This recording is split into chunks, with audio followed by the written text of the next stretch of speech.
Hi,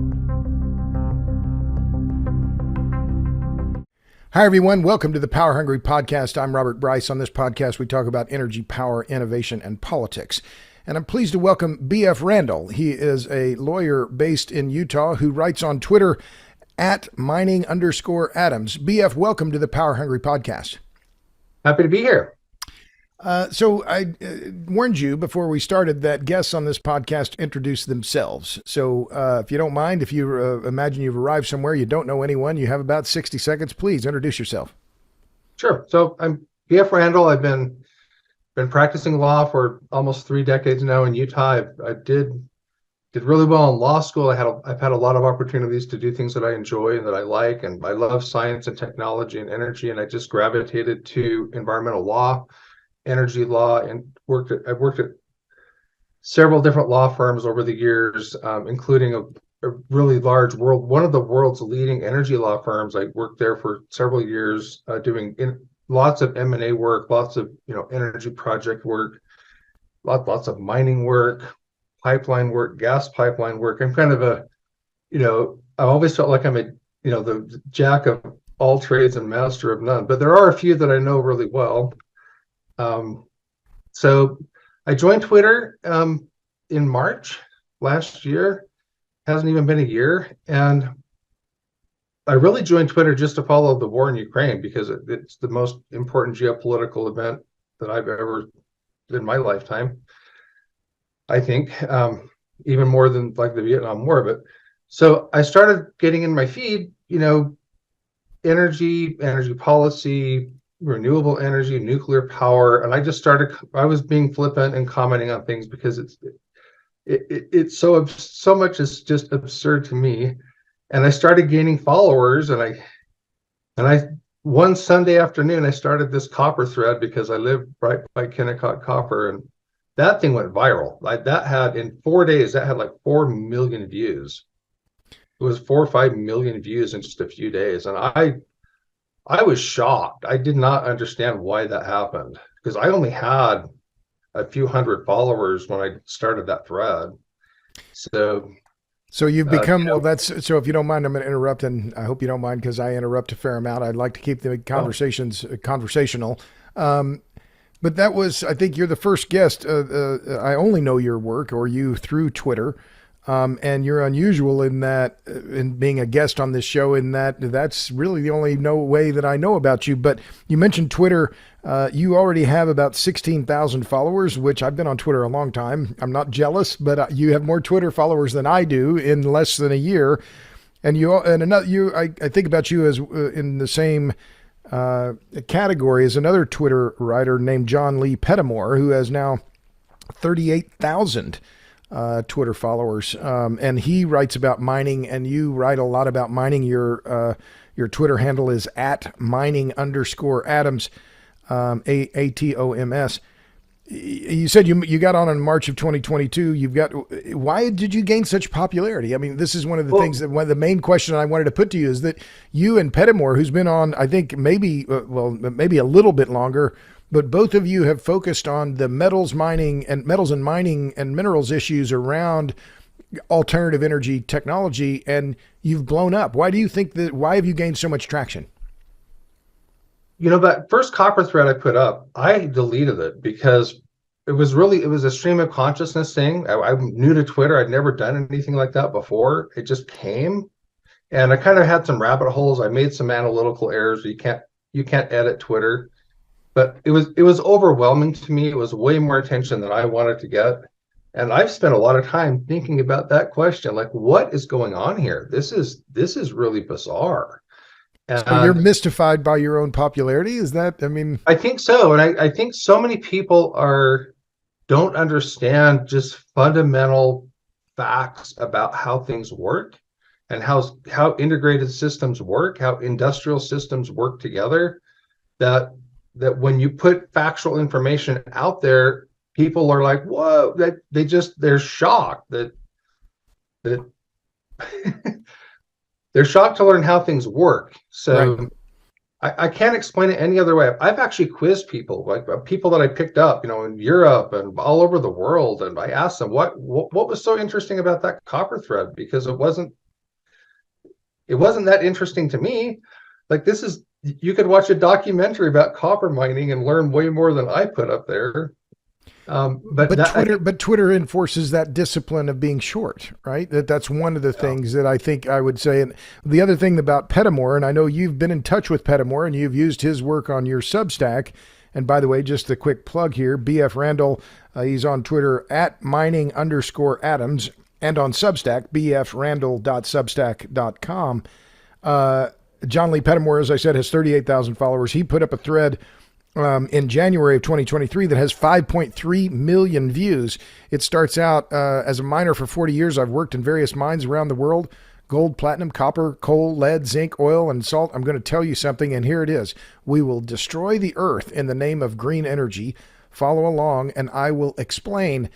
That, as I said, had now 5.3 million views, 23,000 retweets. You've had a somewhat similar experience, or you and Pettimore, I think, travel in a very similar kind of furrow in the farm here, pointing out that fundamental issue around alternative energy. I don't call it green energy; it's alternative. Is that the mining issue is the key constraint here? And you've written a lot about diesel fuel. And I'll just on February 5th, I'll quote you now. You said, wind and solar Rube Goldberg machines, you talk about Rube Goldberg a lot, are absurd. Wind and solar is chaos. Nuclear energy will last humanity as long as the sun will exist. As long as the sun will exist. A few days before that, you wrote, wind, solar, Rube Goldberg machines don't scale. They compete with wind and food and housing. Energy poverty and inflation will eat us alive. Nuclear power is the only energy engine that matters. And you have been relentless, I would say. Is that a fair word? You're hammering on wind and solar and pointing out that nuclear is the way forward. And why are you so relentless on that same message? It's because, my wife and I have 9 children. I have 7.25 grandchildren. I see the trajectory of our planet and where we're going, and it is troubling to me. I am bothered by where we're going, by the grift, the misinformation, the NGOs, the politics behind, this clean, green, renewable, sustainable energy fake. It's all fake. It's just a giant fake scam. Like, it is. The way that it works is it makes garbage energy and it introduces chaos into what would otherwise be a very stable grid. And the trajectory is so wrong, and there are so few people who understand it that I'm just trying to raise my hand in my free time, because I work full time. Like, I don't make any money on what I do. This is just, I'm trying to be pro bono publico. Like, this is just public service from my point of view. And that's why I created the Substack library, because I started putting together all of these really long threads, and one of my followers said, hey, you need to do Substack because Twitter's not and I started irritating some Twitter people. Like, these crazy long threads are driving us crazy. So I started going back and capturing my old threads, and that's why I put John's thread on my Twitter feed with his permission, because those long threads just get lost. Like, it's hard to. And they're hard to resurface. So you're on Substack and you're charging nothing for that. You're on Twitter and you obviously are. Well, let me just ask this then, because look, I've been a reporter for a long time, and people say nasty things sometimes about me, and oh gee, it hurts my feelings, whatever, right? That comes with this. Are you getting attacked? Do people come after you? And if so, what do they say? I don't really get attacked. It's kind of interesting. Some of the big names, when I was on Kiefer's interview with the couple, he mentioned a few names, and there was some Liebrecht. It said something about me, something really idiotic about me, and I didn't even know what happened. Like, he'd mentioned it just before my podcast, and I looked at it and I was like, what is he talking about? This is Michael Liebrecht from and I kind of went after Liebrecht on that thread because it was so absurd. And I don't get any, like, Liebrecht and the the kind of the renewable energy proponents hardly ever come after. Like, I don't see it. If they do, I don't know about it. And And I don't really care. Like, I don't have, I'm not making any money. Like, I'm literally an Eagle Scout. Like, this is honestly pro bono publico. Like, I am really, well, here's the thing. I have this, I think one of the pieces of feedback I've gotten, if you look on my Substack, I had a thread that talks about how nuclear power does not have a natural constituency. And I think that, and I take credit for that. I mean, people ask me, where did you get that? I said, well, that's just me. That's my observation. And I think it's true. It doesn't, it produces so much energy with so few inputs that the opportunities for grift are non-existent. You can't get grift into it. So that's it. That's why there's so many millions and hundreds of millions and maybe billions of dollars fighting against nuclear power on the one hand.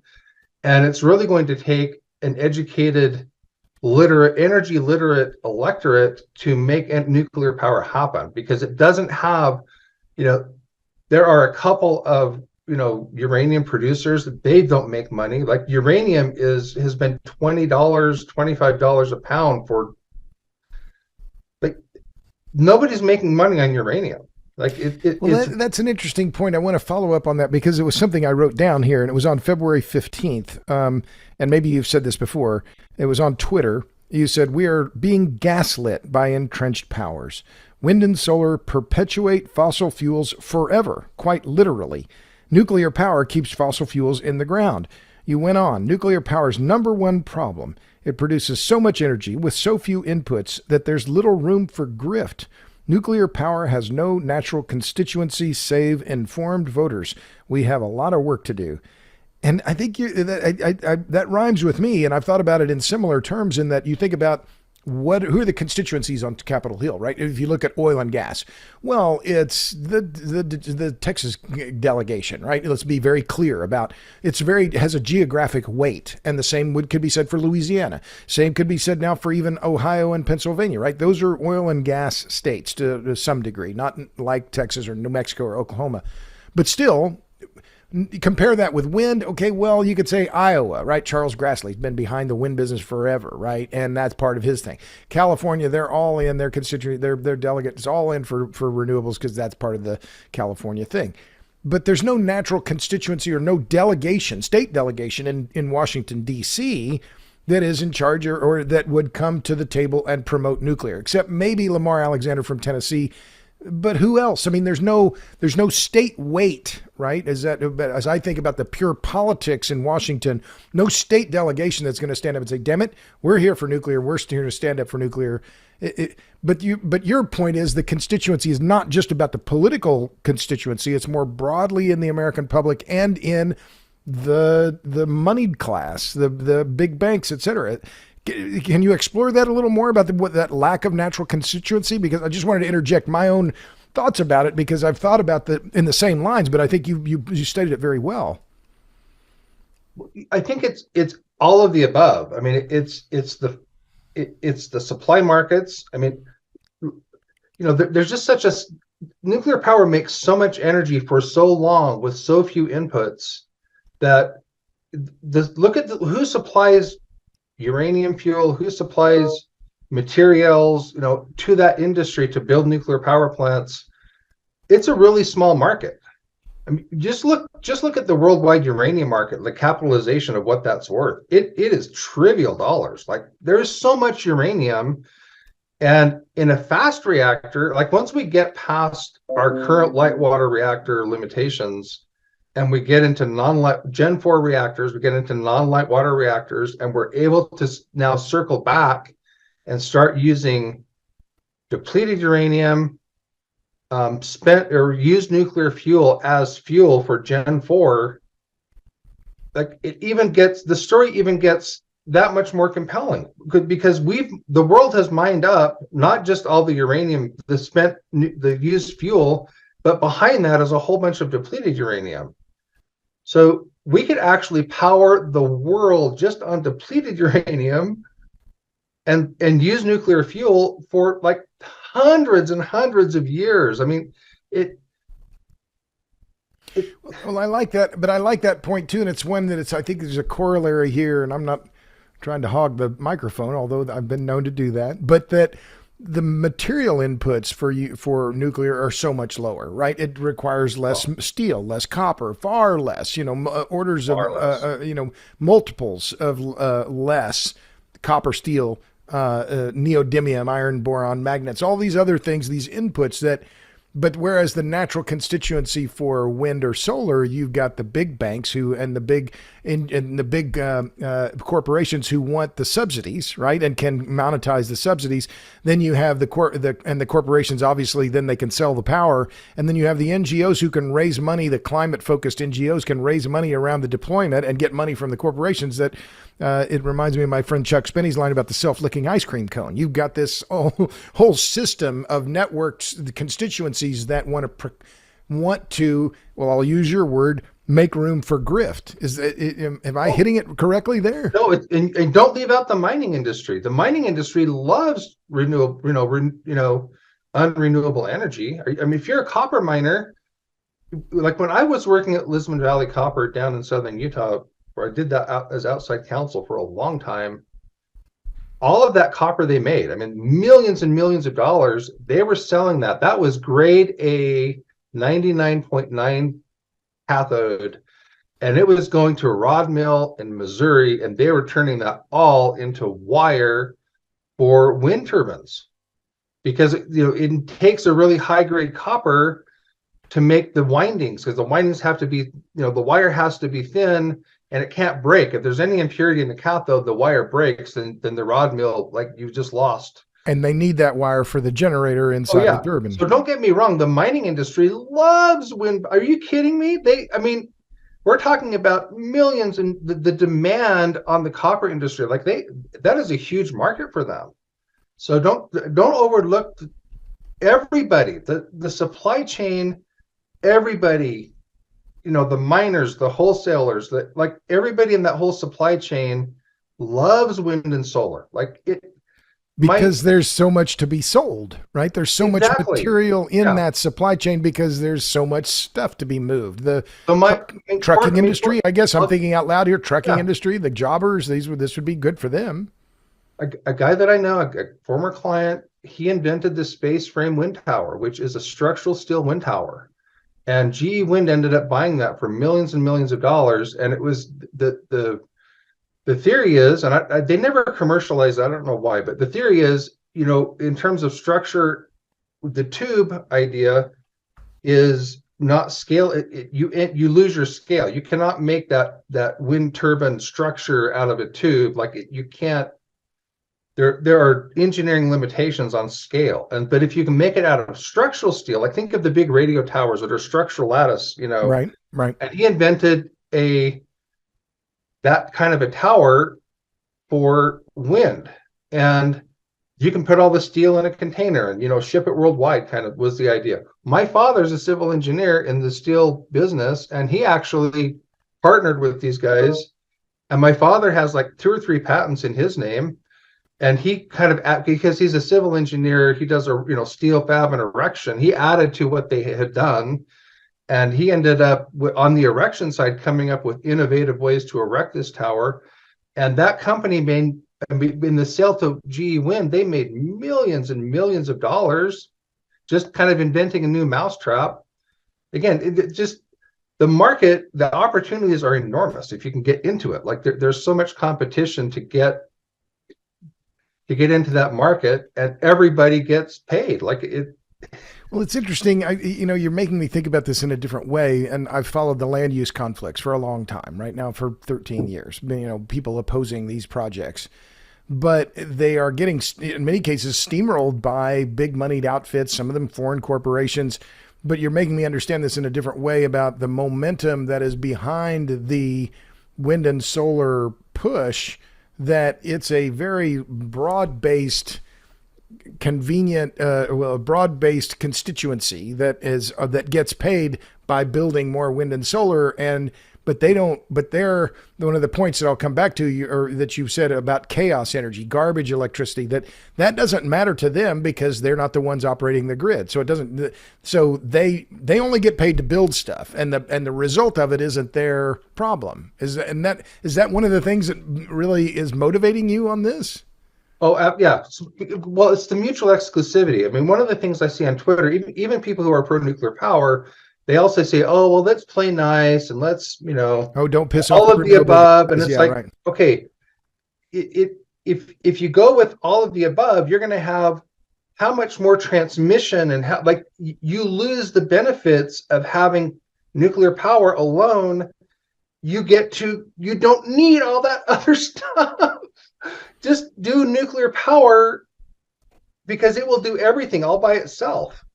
And and then everyone says, well, nuclear power is too expensive. Well, that is the biggest lie that ever existed. If you count the total system cost for wind and solar, it's astronomically expensive.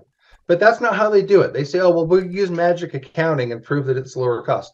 But I'll tell you what's driving that. So basically what we have is in the energy space, because of laws, there are only two new energy projects that ever get built. It's either dual combined cycle natural gas, it's a natural gas plant because there's no new coal, or it's wind solar. And the wind solar, it's an arbitrage. From a finance standpoint, it's an arbitrage because of the investment tax credit where the investors are able to they get that amortization from day one.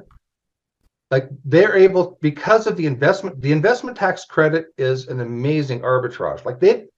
And the production tax credit is, the economics behind that are so compelling that, yeah, you have all kinds of energy developers and investors behind them looking to get as much capital deployed as possible because it is it's a money machine, and they don't care about the grid. I mean, that's all just, they don't care about that. That's not their problem. No. Well, so can you walk through the economics then on the PTC or the ITC? You said how compelling they are. Can you have those numbers at hand that you can give us some idea of what you're talking about? Yeah, I'm not a finance guy, but I did a lot of utility work, and I actually did like cogeneration work under PURPA, the public utility, the federal law that allows for qualified facilities, and right. It's intended to, and it was used by wind and solar extensively. It was kind of abused, and it was amended. But back in the day when PURPA was being used, I did again some utility work. But I'm not a numbers guy. I can just tell you that there is, in the utility business, there is just a huge fight. Like, you don't see this the public's not aware of this, but there's a huge fight about who gets to deploy capital. Right. So, the utilities, if Berkshire Hathaway, the reason they own so many utilities and energy infrastructure is to deploy capital, because that's how it works. So the more capital that they can deploy, they get a guaranteed return on investment. So for every $1 billion of new stock, so if they can build a bill, and it's usually financed 50-50. So, traditional utility business, right? We want to build as much crap as we can. Why? Because I can print stock and I get to finance that new infrastructure with 50% equity.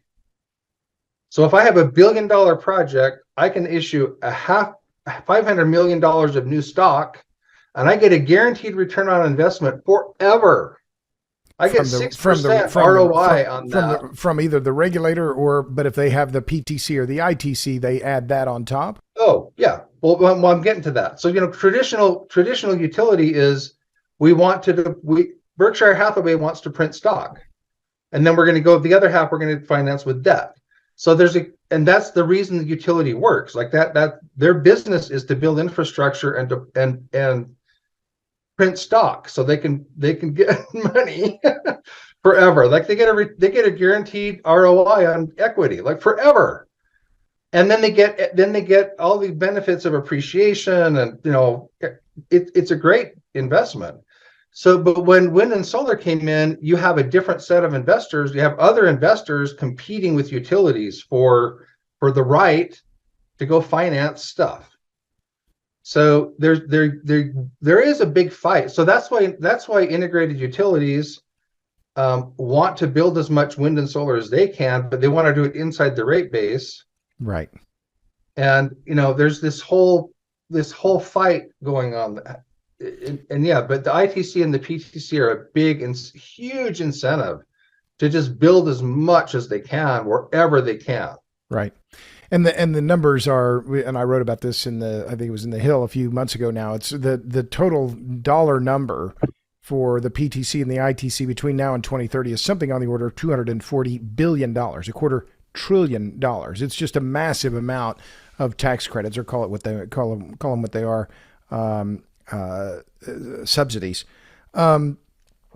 Is mining the key constraint here for renewables then? Because I've had another guest on the podcast, Simon Michaud. We talked about this, and you've been in the mining business. You mentioned that miners are, they love this new demand for copper and the nickel. And I didn't realize how zinc intensive some of these, particularly wind is. And IEA's numbers point this out. Is mining the key constraint? And I wanted then and this dovetails with your work on diesel fuel, but is mining then the key constraint here? I've looked at it from land use, but how do you see the key constraint on all of this? I think so. One of the things I brought, I think, to the debate that people acknowledge that most people haven't thought about this, and I think my decouple podcasts are really focused on this. But if you think about, how important diesel fuel is to civilization, all the work of civilization, look around I'll look around my house, right? All the sheetrock in my house, all the wood, the glass, the windows, the excavation of my house, that was all done with diesel fuel. All the food that we eat is, farmers will tell you that diesel fuel is between 40 and 60% of their direct costs of farming. Mm. So when you eat a piece of bread, the diesel fuel part of that is material. And so the problem with scale, it's a scale problem. So, Michaud talks a lot about the actual minerals, which I call the atoms.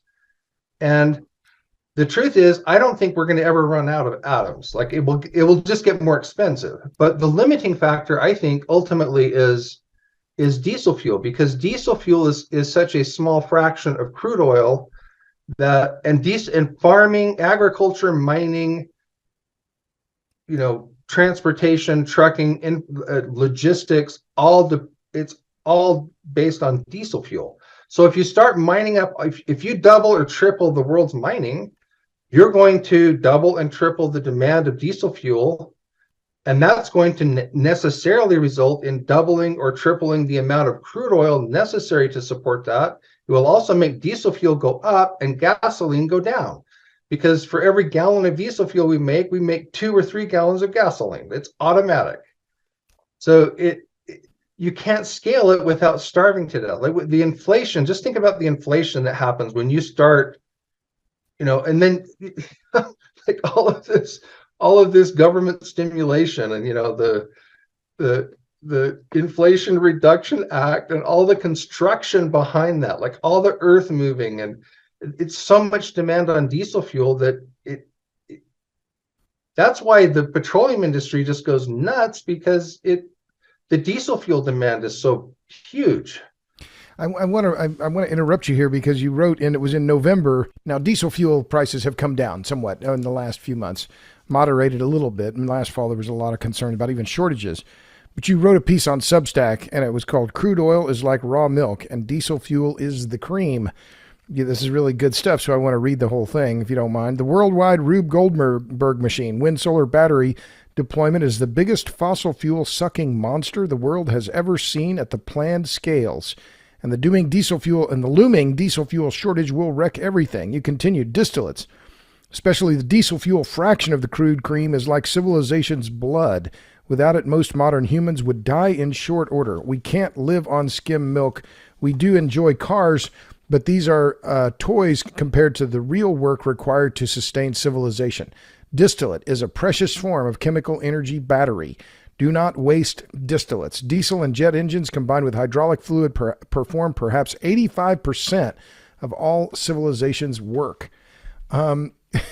It's just a great summary of this really miraculous form of energy that we take for granted. That distillate, the middle distillate fraction of the barrel, right? Jet fuel, kerosene, diesel fuel, fuel oil, that these are the things that provide, that fuel the prime movers. And if we don't have fuel the prime movers, we are screwed.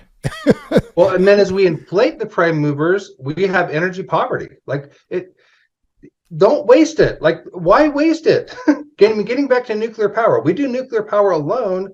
We don't have to waste all that diesel fuel on all the transmission and mining, and it's because it doesn't scale. And even if we do scale it, the kind of power that makes is literally garbage power. It's I call it random Uber. Like, electric energy is a service. It's not a commodity. It's a real-time service. So people don't understand that either.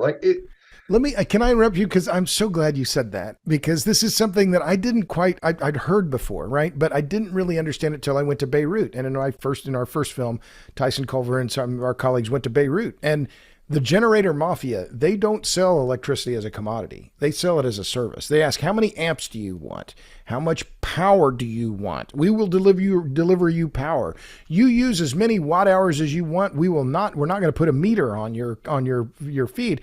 But yet this, I think, is one of the key policy errors that the policymakers don't understand, that electricity is not a commodity, it's a service, damn it. And until you understand that, we're going to get bad policy. So can you explain that? I love how you said that, if you don't mind accentuating that. What is this a part of the root of why we've getting such bad policy?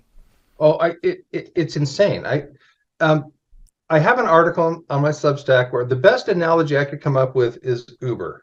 So Uber is a service, and we all know how Uber is wonderful. Uber works really well. Like the supply and demand is so fluid, and it works really well. It's a service, and time. It's about that time. Like, you have to have a driver in the right place at the right time.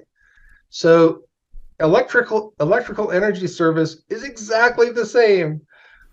There's no difference. So the generation and the consumption have to be literally like this, or you have a blackout. If you have more generation than consumption, then you have the grid has to shed that load, or bad things happen.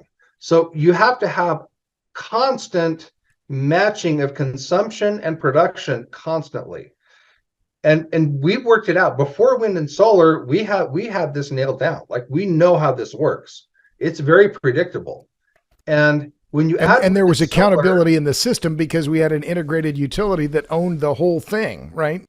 I think that system worked really well. It does. When you add wind and solar, it's my analogy is it's random Uber. So now what you have to do is you say, hey, Uber, knock, knock. You're not clean and green enough. So we're going to create a back service called random Uber, and you have to pay for all. So we're going to just generate rides randomly. Like, sometimes in the 2 a.m. you might have 10,000 Ubers running around. And you want to go downtown? Oh, well, you don't want to go down. Well, we're here anyway. And then they stop. Like, oh, it's just stopped. So, but when random Uber happens, you have to schedule that random Uber ride you have to do your best to schedule that. And you have to back it up with an actual Uber driver all the time, because if the car stops, you have to get somebody to pick it up. I like that. I like that. It's a great and then comparison. It's like, oh, and by the way, your new your normal Uber service, you have to pay for random Uber on the back end. You have to include that in your rate. And random Uber subsidized. Exactly. Yeah. So we have Uber on our electric grid, but we're paying for random Uber in the background, whether we use it or not. It's curtailment. Like, it's mutually exclusive. We can't have study curtailment. Who pays for curtailment? That's the question. Well, I found your article here. It's on your pay for both. It's on your Substack. And again, my guest is BF Randall. He is a lawyer who is on Twitter, Utah-based lawyer who's on Twitter at mining_Adams and on Substack, bfrandall.substack.com. I found your article. Fuel is a commodity, Uber is a service, and Fluber is a loser. What's Fluber? It's random Uber. Is random Uber. Okay. Well, I hadn't heard Fluber, right? You proposed the new here it is. I proposed Fluber, the new random Uber mobility service.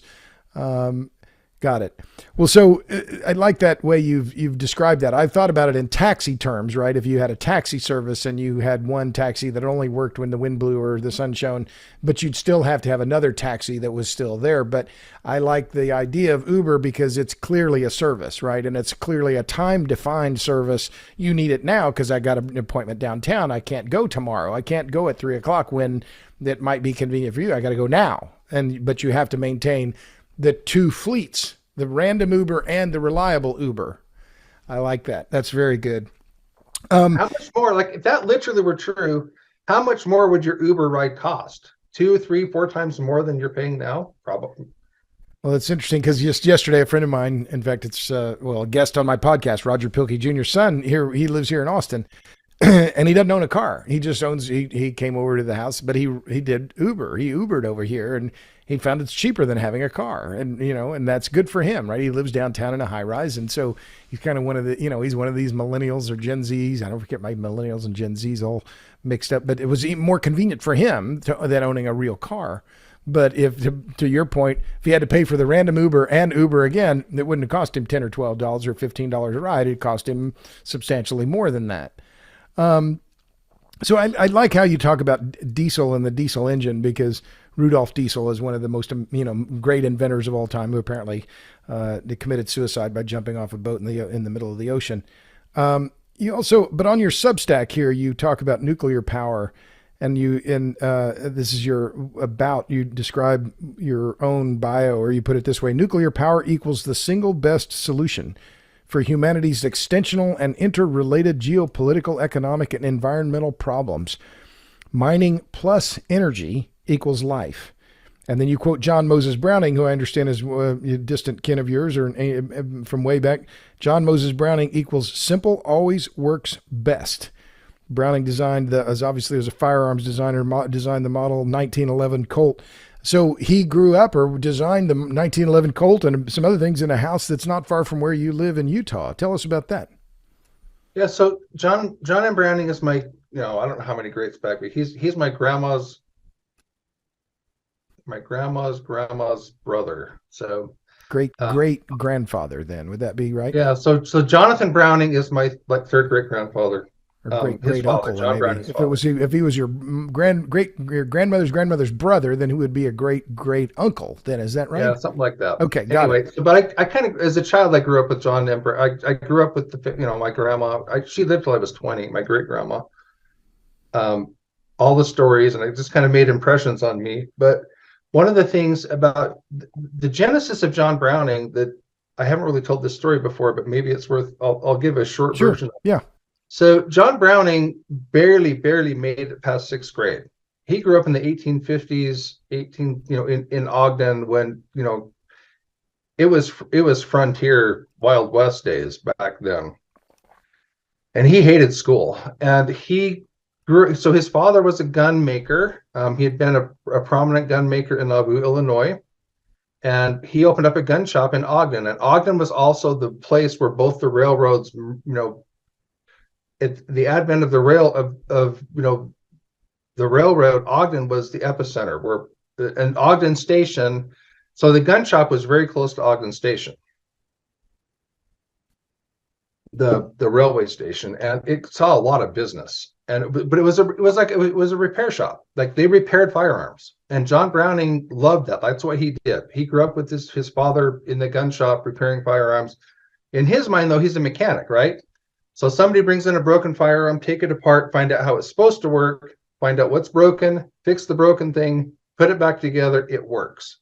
So every gun on the planet, like they had seen every gun ever. And so one day, a trapper brought in a single shot rifle that shot was one of the very first ones that shot a metallic cartridge. And everybody in the shop, including Jonathan Browning, John put the gun, it was broken, put the gun on the bench, took it apart, and with every mechanism they took apart, everyone's eyes just got bigger and bigger because of the complexity of the design. The more complex, the more expensive, the more liable to break, the more, complexity is bad in any design. So John Browning took it apart, and everyone's at the bench, and he looked down and he said, very flippantly said, well, even I could build a better gun than that. He was barely, like, in his own mind, he's not the John Browning we know. He's a mechanic who barely can write. He barely made it past 6th grade.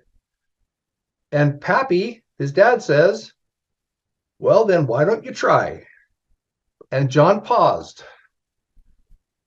And I wonder what happened during that pause. It's like, what happened in his mind where he kind of gave himself permission to become a gun inventor, not a mechanic, right? Mm. And who knows what happened, but I speculate what happened is a new design came in his mind about how he would build it. And then he's thinking, okay, well, if I take 2 or 3 months off, I won't have an income. Like, okay, how do I do this? Can I manage it? And he said, okay, well, then I will. Like, Dad challenged him. And that's when he designed and built his falling block single shot rifle that was the beginning of everything for him. And that's the rifle that ended up in the hands of the vice president of Winchester Arms, who got on the train and came all the way to Ogden. And all that he knew is the gun said Browning Brothers, Ogden, Utah. So he, got off at the station and said, "Where's Browning? Oh, over there." That's the day that he bought the patent for $20,000 because John just made a flippant number about, and it's a great story. But I wonder, I think we don't, part of it is we don't tap the potential that's in us. Like, I wonder what if John had said, I'll just, because he had a great life, like, I'll just keep repairing guns. And not challenge himself. But I love that idea that simple always works best. And you talk about this several times in the things that you write on your Substack and everywhere else about this and creeping complexity. And that's one of the things that I see when I look at, I live in Austin, Texas, and the nodal protocols for the ERCOT grid are something on the order of 1,800 pages. The system has gotten so complex, and now the Texas legislature is dealing with this, trying to, we're going to add one other thing so we can make sure the grid is more reliable, and it's one other regulation, one other provision that's on top of all these other complexities around that are rooted in, fundamentally, the mistaken view that electricity is a commodity, right? And I just don't wonder whether it's even achievable at this point, whether they can even, given how complex the system is, whether it can even be fixed. Is that how, it goes on to your idea around Uber and random Uber, that we're creating so much complexity that it's going to be impossible to fix. Is that if you step back and think about it, is that one of your concerns? My concern is that it just becomes, exactly. So we're going to have more and more complexity, more energy poverty, more inflation, and it's going to be more painful. Going back to the curtailment idea. So the curtailment is the economics of curtailment. So in Ontario, what they did to solve that, and the way they were able to switch to nuclear power, is they basically said to the wind industry that, guess what? You get curtailed. Nuclear power is not being curtailed. It makes no sense to curtail nuclear power because fuel costs are so low. Right. So no, wind gets curtailed. But guess what? The ratepayers still have to pay for the curtailment because it's an integrated system. And so, the problem is more is not better. And the sooner that we can stop that idiotic Rube Goldberg approach to electric energy generation, the better for everybody. Because think about it. So if say you want to build even a combined cycle plant, like I want to build a new combined cycle plant. Okay, you have to deal with curtailment, right? So you Yeah. go to your investors and say, the grid needs a new plant. Well, okay, but what happens when the wind blows? Oh, you have to shut down. You get no revenue. And then it has to be random. And the more you're shut down, the more money you don't make. And but not just that, it's the ramping too. The ramping, the thing I'm really concerned about is because I get confidential communications from system operators, and they are very concerned about the damage that's being done to the thermal plants because of ramping. Ramping is the need. So when the chaotic grid goes down, the thermal generators have to put on the horsepower. Like it's no different than your cars, right? So imagine, if you can get in your car and drive freeway speed all day, you're going to use X gasoline. If you drive your car in the freeway and you're constantly slowing down to 0 and accelerating to 80 and slowing down and accelerating, because what happens is the thermal generators end up being the accordion that has to make up for the chaos. And literally what happens is the thermal, because those plants have to cycle so hard, it wrecks the plant. Like the actual equipment gets ruined far faster than the design life. Mm. Well, and you have then, but also fewer and fewer hours of operation, right? That you're running less, and if you're in an energy only market like in Texas, then you only get paid for the watt hours, the commodity.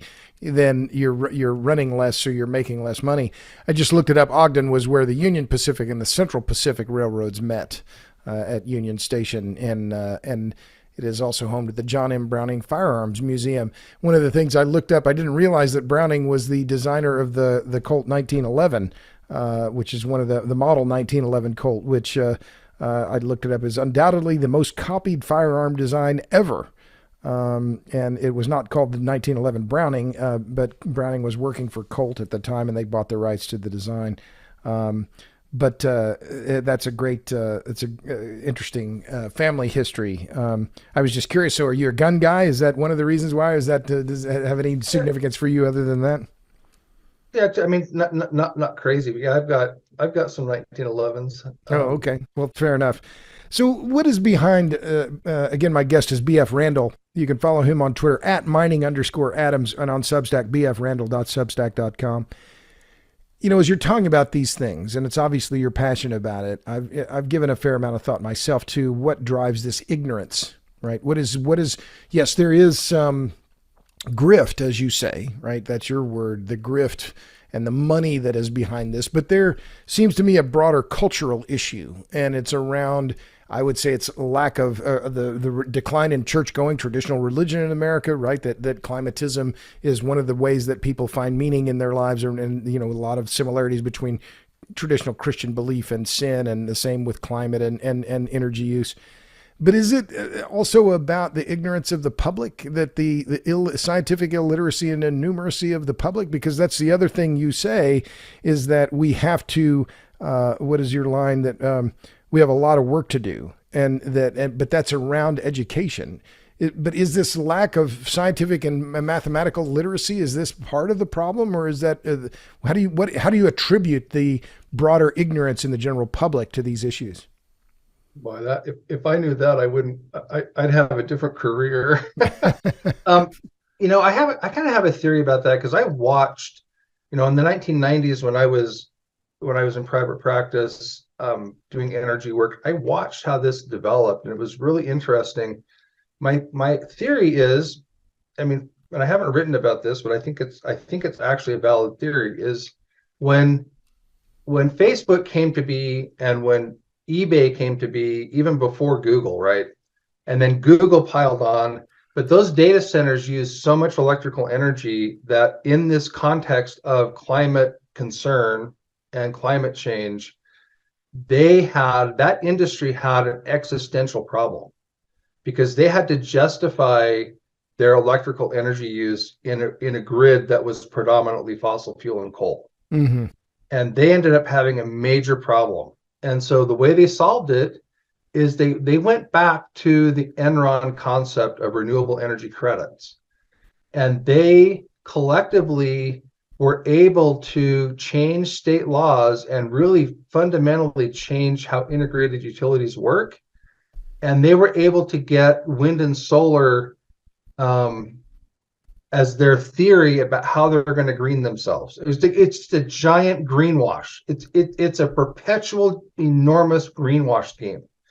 So what they did is they changed all the state laws. They were very successful because they had so much money and it was such an important issue that they have been so successful marketing their greenwash scheme that I think they have convinced 2 generations of human beings that the end all be all, the green, clean green, sustainable, renewable is wind and solar, because that is how Google and eBay and Facebook greenwashed their electrical energy use, because now they buy credits. We're green, we're clean. Well, that's we're interesting. Net zero. I hadn't thought of, when you say it now, I'm thinking, well, I now do remember that Google, in fact, was one of the big backers of the Shepherd's Flat wind project in Oregon, right? That this was one of the, way back when, now this is more than a decade ago, and some of the returns, this is in the Obama administration, and some of the returns they were making on it was just unbelievable how lucrative it was. But they were getting tax credits, but they had the other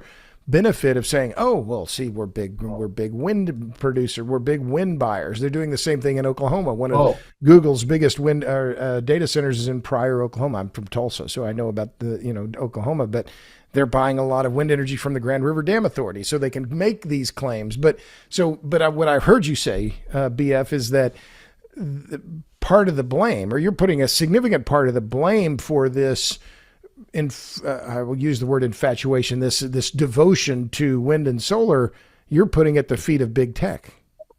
I might be wrong about that, but that's what I've seen. Like, I saw that happen starting in the 90s, and I scratched my head because it was so different. Like, the idea of an interloper coming in and putting on some outside of the grid, tacking on wind, and then getting that wind delivered, fake delivered to my facility that's on the grid, and then kind of claiming this, this fuzzy math renewable energy credit that Enron innovated. It's all about fake accounting. Like, it's not real.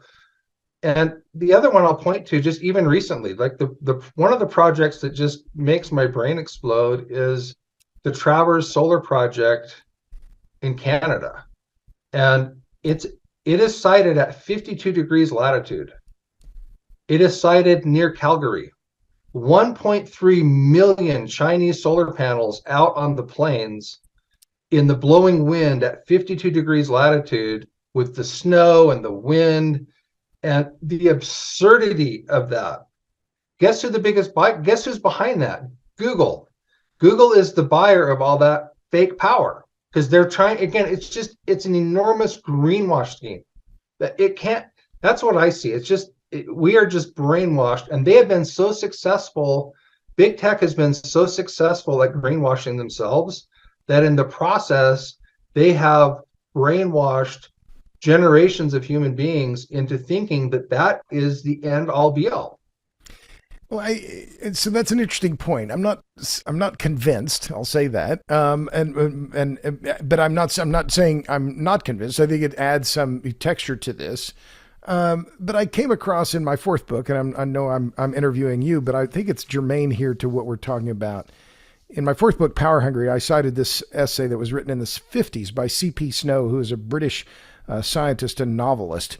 And the essay was called The Two Cultures. And I know you're a lawyer, you're not an engineer, but the way you write about some of these things, you sound in some ways like more engineer focused, or an engineering focused person, right? And I forgive you for being a lawyer, but that's fair. I can talk about that, but keep going. Sure, but Snow said he said that there are two cultures. The culture of the humanities and the culture of the sciences, and he says he puts them at 2 poles: the literary intellectuals at one pole, at the other scientists. Between the two, a gulf of mutual incomprehension. And then he talks about he goes further and says about the general public's lack of understanding of energy and thermodynamics. As Snow put it here, I'm quoting him, he says, "A good many times I've been present at gatherings of people who, by the standards of traditional culture, are thought highly educated and who have considerable gusto, with considerable gusto, been expressing their incredulity at the illiteracy of scientists. Once or twice I've been provoked and have asked the company how many of them could describe the second law of thermodynamics. The response was cold. It was also negative, yet I was asking something which is about the scientific equivalent of, have you read a work of Shakespeare's? But this is now 70 years ago, and he's talking about these two cultures, and I think that it rhymes with what I see now, that there is the engineering culture in our society, right? And the ones who have to deliver electrons and molecules, and on the other is this NGO cultural, climate complex that they don't have to deliver anything. All they have to deliver is policy. Is that, I'm just curious what I'm throwing that out there because I think that's in some ways what your work on Twitter and on Substack is addressing, these two different cultures. And you're trying to say, we need to understand this better, but you're getting some traction at it. But does that make sense to you, this idea of two cultures? I had never thought about that until I haven't read this book. So this is you're saying this is in your fourth book? That's right. My book, Power Hungry. Yeah. It's one of the first parts of the book, but, it's to me, it's just that I'm going to read that book. I haven't read it. No, well, I write so much for a living that I don't read books very, it's not. Right. And I'm not bringing up to brag on my book. Well, maybe I am, but just to me, that seems about one of the things you're underscoring here is this complete lack of understanding of scientific literacy among the population, and that you're trying to address that, and you're having some success. So is John Lee Pettimore, but it seems to me that's one of the fundamental challenges that we're facing. Is that not, how do you agree with that? I could not agree more with that. So my undergraduate degree is English literature. So I've been in that world. I know that world. I understand that world. If I could do math, I would have been a surgeon and we wouldn't know each other because I suck at math, but I also love science. My father's a civil engineer. I have that civil engineer kind of personality, and I know I don't do the math part, but I understand science really well. Chemistry, biology, physics, just how things work. And in my career, because I've done all of these technical fields, what that means is that I work extensively with scientists and engineers in what I do. Right. And what I do is I'm pretty much a translator. I have to translate technical fields for a lay audience. And it's worked out great for me. Like I excel at this. I'm really good at understanding technical things and then explaining it to a lay audience. So honestly, I think that explains, going back to the very beginning, right. I think what you just said actually explains why I have had some success on Twitter, because I do excel at that. I understand those two worlds, and I help translate. Uh-huh. Well, I think that makes sense. I mean, because you have, and you're one of the, as I said earlier at the start, you're one of the few guests who I only know through Twitter, that I don't know, your work otherwise, and that you have a day job as a lawyer, and that you want to keep that separate from your Twitter profile, but you're not asking for money here. You're not looking to make a living as being a public intellectual in this field, but instead, you're motivated to do it. What is that motivation? I think we talked about this offline, but why do you care so much about this? It's what I said earlier. Like I'm literally an Eagle Scout. So, this to me is, I do this in my free time. If people care what I think and I can just do it in my free time, then great. And if I can be more efficient in reaching more people, that's why I spent so much time on the Substack library that I have. I also feel like I'm kind of at the end of things that I can contribute to that. Like I put up a whole bunch of things, and I'm also devoting a lot more time to other things. So I've kind of scaled back my Twitter use, or my Twitter, my time on Twitter and my Substack writing. But I can't help myself. I still get on Twitter, but I'm compelled because we are in the trajectory where I see energy policy going is so abysmal. I am very concerned about my children, my grandchildren, I'm concerned about the fact that, India, the dung market, the cow dung market as fuel is valued at $4 billion a year in India. India would have to increase its energy consumption by 4 times to even meet the standard of living of China.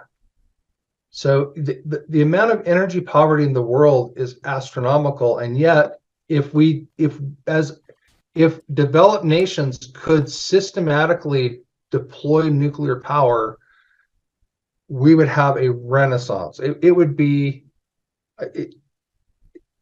especially when we get to Gen 4. And I talked about this in the decouple. So what motivates me is educating people about where we are, but also where we should be and where we could be. Because when you get into non-light water reactors and you get up to like the natrium reactor that's planned for Kemmer, Wyoming, where 3 of my grandchildren live 30 minutes away from Kemmer, like this is personal to me. So that reactor gets to 500 C operating temperature. 500 C, like to boil, why are we boiling water with 500 C? 500 C has so many uses that are more valuable than boiling water to make electrical energy for process heat. So again, we haven't even scratched the surface of what we can get out of nuclear power, industrially, process heat wise, e-fuels. There are so many things we can do with non-light water reactors. And again, this is why the entrenched powers are so, I think, behind the scenes, very much opposed to this. And that's why we're stuck. Enough people need to understand that see the vision of nuclear power. And this isn't just theoretical science. This is not fusion. The only thing fusion generates is public funding. Well, I like what you said there, though, about and you are something of a nuclear absolutist. Then would that be a fair way to describe you? Oh, absolutely, 100%. Well, okay. Now I'm also not. I am not opposed to fossil fuels. Don't get me wrong. It's just that nuclear power makes so much heat. It's thermal energy. So we need to use that thermal energy in as many applications as possible. But there are things there are capabilities that fossil fuels have that I don't see even in the long-term horizon being able to replace them. But we're wasting them. Like we are wasting coal to make steam. Like coal is fixed carbon. Coal has so much more value as a fixed carbon resource. Why are we burning it to make steam? Nuclear power does that 100%. Every steam boiler on the planet could be nuclear power. But then when you get into non-light water reactors and you're talking about 500 C to 1,000 C operating temperatures, and then the safety case for non-light water reactors is significant. I mean, as good as light water reactors are, don't get me wrong, light water reactors are great. But the safety case for non-light water reactors is so much better. Even the fuel cycles for non-light water reactors is so much better. But we've been held back by entrenched interests. Yeah, I will. Look, I'm adamantly pro-nuclear. Have been for a very long time. But I like the way you talk about it. And I agree. I think they're diesel fuel. We're going to be using diesel fuel for a very, very long time to come. So, just the last few questions, BF. Whose work on these issues do you like? You mentioned you read a lot, and I'm obviously hoping you read my book on Power Hungry, because I'm the lines there from CP Snow. Shameless plug there. But whose work do you follow on Twitter or on other places? Who do you read and like? So I think Meredith Angwin, her book about the Shorting the Grid. Yeah, I think that is worthy of widespread reading. Like every politician who votes on energy policy issues needs to read her book, because what's happened, and she describes this very well, but with the way the electrical grids have been restructured, nobody's in charge anymore. And right. So you end up with this very chaotic situation that is not, we should all be very concerned about the policy making behind electrical energy in the grid, like what you were talking about, like ERCOT and the 4,700 pages of rules, 1,800 pages on the nodal 1,800 protocols. Yeah. pages, like that is a function of coping with integration problems, and it will just get worse. Like the trajectory, adding more and more and more chaos, it just compounds the problems we have. Right. And so until we can figure out how to get more stable, so Meredith's book, I think, is very important. I think your work is very good. Like the podcasts I have seen that you put together are very good. I support your work. Mark P. Mills, I think, is actually the one I would credit with getting me. Mark P. Mills had that podcast called The Last Optimist, where he talks about metals and talks about mining and kind of the lunacy of what's going on. I listened to that, and that podcast is what actually started me. That's why I wrote The Copper Thread. It was Mark P. Mills actually got me thinking, and a few days later, that's when I started. So, and Mark P. Mills has a wonderful article on life cycle assessments for the EV battery, and I publish that a lot. The one that highlights the fact that the peer-reviewed just think about one simple thing. The EV battery. What is the embedded carbon in the EV battery? Like that should be a simple question, right? Well, the published life cycle assessments differ from each other by 600%. Huh. So that's junk science. Like if we tried to if somebody had the burden of proof to show what is the embedded carbon in an EV battery, that person's going to lose a court case, because you will never get expert testimony. When the experts disagree by that much, then it's junk science. There's no science behind it. And the life cycle assessments are just absurd. And so Mark P. Mills is highlighting that. I think there needs to be more of that kind of work. The Decouple podcast, I think I have a great deal of respect for Dr. Kiefer and what he's done. Again, he's not making money. He's a full-time practicing doctor. He inspires me. We've had contact. I might go back on his podcast maybe in March. Oh, that's great. Well, so then last two things. I mean, you maybe you've already answered this, but I asked these questions. So what are you reading? You mentioned Meredith's book, which I'm a big fan of Meredith as well, and she's been on the podcast 5 times. Her book, Shorting the Grid. What else are you reading? I try to read. I'm eclectic, so I'm an English major, so I also do other things. So I kind of read. It would be off topic for energy policy, but I like the 1491, 1492 books about Mesoamerica before contact and then post contact, and globalization, because the 1493 book is kind of puts globalization in context. And we're still seeing that today. We're seeing that with what's happening in our world, and the trajectory of globalization is fascinating. If you haven't read those 2 books, I highly recommend them. And then just other literature I read. I mean, some Hemingway and no problem. I do. I have my own little book that I've done about Anglo-Saxon poetry of all things. So that's a good list. No problem. So finally, then, what gives you hope? So look at my article that says 3,500 is more than 600. That's what gives me hope. So in 2020, the world consumed 600 exajoules of energy total, like the total world consumption, 600 exajoules.